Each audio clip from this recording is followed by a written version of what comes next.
So foodborne illnesses are more common around the holidays or different times of the year where there's people gathering together. There's a wide variety of different foodborne illnesses. There's a vast amount of different types of bacteria that can cause that.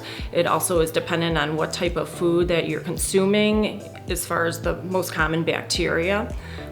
In general, we tend to see, a couple more common bacterias where we're at, such as E. coli or Listeria.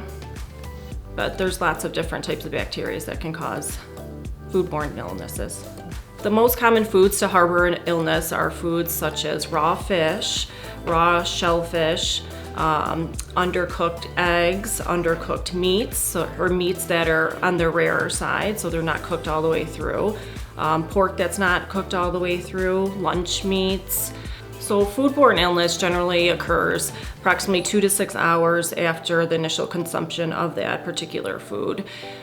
People will get nauseous, their stomach will cramp up, they'll get diarrhea. The other thing that is a little bit different too than with some of the other GI things is that you usually get a fever too, and people just don't really feel well. You should call a doctor if you suspect a foodborne illness. If you're having if you're having 6 or greater loose stools because of that, severe abdominal pain, fevers of 101.6 or above, if you're elderly, if you're experiencing symptoms of dehydration, so if you're going to the bathroom and your urine is a darker color, you're feeling fatigued, weak, dizzy, if you're feeling like you're having any heart palpitations, and of course patients that have other comorbidities that have diabetes and hypertension and COPD need to be more mindful. So it's always a good idea to contact your doctor just to make sure everything's okay, because sometimes people do need antibiotics and need other testing to make sure that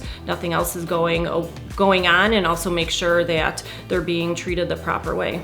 Short-term effects of a foodborne illness are generally people are just really tired, they're weak, they're dizzy, so it affects their daily routine activities. Sometimes a foodborne illness can affect you more long-term. So if the bacteria isn't being eradicated and it's staying in your system, you can have long-term diarrhea that causes problems. Also different diseases in your esophagus because it can cause nausea, vomiting. So like I said before, if you are having those symptoms, it's best to check with your doctor, your provider, to make sure that there isn't some type of medicine or other treatment that is warranted.